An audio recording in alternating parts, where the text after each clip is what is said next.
कैसे? इधर इंजन, इधर बेबी इंजन।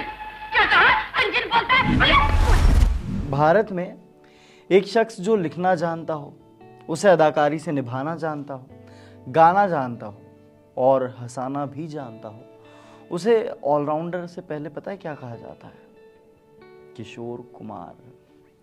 किशोर दा की गायकी के तो खैर सब कायल थे ही, लेकिन उनका ह्यूमर भी बड़ा कमाल का था।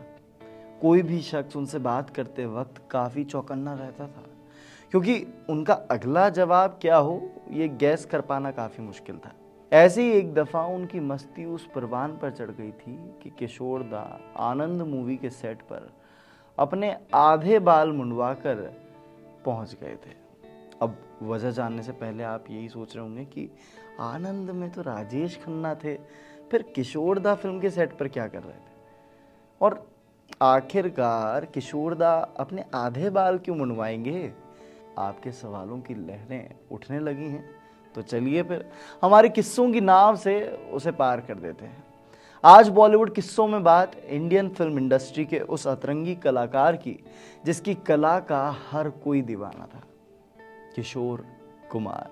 नमस्कार, मेरा नाम है आर्यमन गौतम और आप देख रहे हैं इंडिया टीवी शोबिज की स्पेशल पेशकश बॉलीवुड के अनसुने किस्से।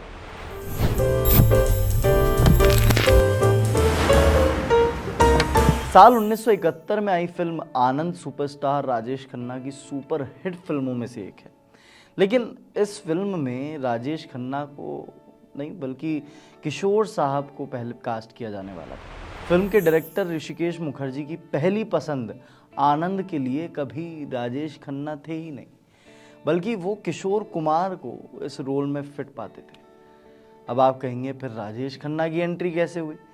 तो देखिए, एक दफ़ा किशोर कुमार ने एक बंगाली आयोजक के साथ एक स्टेज शो किया। वो आयोजक किशोर दा को पैसे देने के लिए आनाकानी कर रहा था, जिसकी वजह से किशोर दा की उस शख्स से लड़ाई हो गई।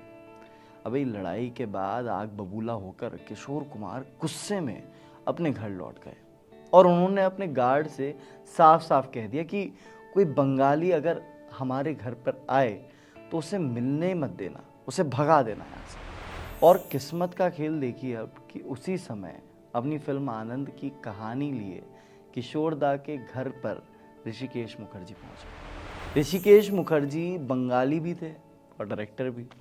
अब सिक्योरिटी गार्ड को जो कहा गया उसने वही किया। सिक्योरिटी गार्ड ने बंगाली ऋषिकेश मुखर्जी को बुरा भला सुनाकर अच्छे से बोलकर घर से बाहर निकाल दिया और डायरेक्टर ऋषिकेश मुखर्जी बिना अपने हिस्से की खरी खोटी सुनकर नाराज होकर वहाँ से चले गए। अब जब किशोर साहब को इस बात का पता चला तो उन्होंने उस बॉडीगार्ड को ही नौकरी से निकाल दिया और फिर फिल्म की कहानी सुनने खुद ऋषिकेश मुखर्जी के वो घर गए। अब किशोर कुमार को इस फिल्म की कहानी तो पसंद आई, मगर फिल्म के अंत को लेकर वो बहुत नाखुश थे। किशोर दा ये नहीं चाहते थे कि फिल्म में आनंद की मौत हो जाए। बहरहाल फिल्म की शूटिंग शुरू हुई और बात जब पैसों की आई तो ऋषिकेश मुखर्जी ने किशोर कुमार को 2 किश्तों में पैसे देने की बात कही। अब किशोर कुमार पहले ही एक बंगाली आयोजक से फीस को लेकर लड़ चुके थे और उनका मानना था कि भाई फिल्म की शूटिंग में काम पूरा मिल रहा है, एक ही बारी में मिल रहा है, तो पैसा भी एक बारी में पूरा ही मिलना चाहिए। और वहीं पर डायरेक्टर के पास कुछ था नहीं। और समस्या अगर पूरा अच्छी तरीके से विवरण किया जाए तो ये थी कि डायरेक्टर के पास इतना पैसा था नहीं कि वो एक बारी में दे दे, और किशोर कुमार की जिद थी कि पैसे तो पूरे ही लूँगा। दोनों ने एक दूसरे से बात साझा की, लेकिन कोई भी व्यक्ति सामने वाले व्यक्ति के मनोभाव को समझने में नाकामयाब रहा। अंत में मामला इतना बिगड़ गया कि दोनों को कोर्ट कचहरी का सहारा लेना पड़ा और कोर्ट का फैसला ऋषिकेश मुखर्जी के हक में गया।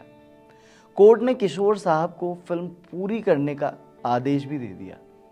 अब देखिए, कोर्ट के इस फैसले से किशोर दा कहाँ खुश थे। उनका यही मानना था कि अगर काम एक बारी में है तो भाई पैसे भी एक बारी में। ऐसे में किशोर दा ने एक ऐसी तरकीब सोची जिसने हर किसी को अचंभित कर दिया। अगले दिन जब वो सेट पर पहुंचे तो उन्हें देखकर सेट पर मौजूद हर एक व्यक्ति दंग रह गया। वो यही सोच रहे थे कि आखिर कोई भी व्यक्ति ऐसा कर कैसे सकता है। दरअसल किशोर कुमार अपने आधे बाल मुंडवाकर सेट पर पहुंच गए और ऋषिकेश मुखर्जी को देखते हुए कहने लगे, आधे पैसों में तो आधा ही किशोर मिलेगा। अब आधे बालों वाला आनंद तो फिल्म में अच्छा लगता नहीं, तो फिर क्या था, फिल्म की शूटिंग को रोका गया और ऋषिकेश मुखर्जी ने किशोर कुमार के आगे हाथ जोड़ उन्हें रवाना करके फिल्म में आनंद का रोल निभाने के लिए राजेश खन्ना को लिया। फिल्म रिलीज हुई और एक ब्लॉकबस्टर हिट साबित हुई और कहीं ना कहीं किशोरदा को मलाल जरूर रहा होगा कि काश फिल्म पूरी कर लेता। तो देखिए, इस तरह राजेश खन्ना की आनंद फिल्म में एंट्री हुई। किशोरदा की इस पूरी कहानी से इत्तेफाक ना रखने वाली उन्हीं की एक बात याद आती है। उन्होंने एक दफ़ा कहा था कि जीवन में हम जिन चीज़ों की चाहत रखते हैं उनमें से ज़्यादातर महंगी होती है, लेकिन सच तो ये है कि जो चीज़ें हमें वाकई संतुष्ट करती हैं वो बिल्कुल मुफ्त है। प्यार, खुशी और हंसी। तो उम्मीद करते हैं कि आपको ये पूरा किस्सा ज़रूर पसंद आया होगा और ऐसे ही एक किस्से के साथ अगले हफ्ते फिर हाजिर होंगे, एक नई कहानी के साथ, एक नए किरदार के साथ, एक नए किस्से के साथ। तब तक के लिए बहुत बहुत शुक्रिया।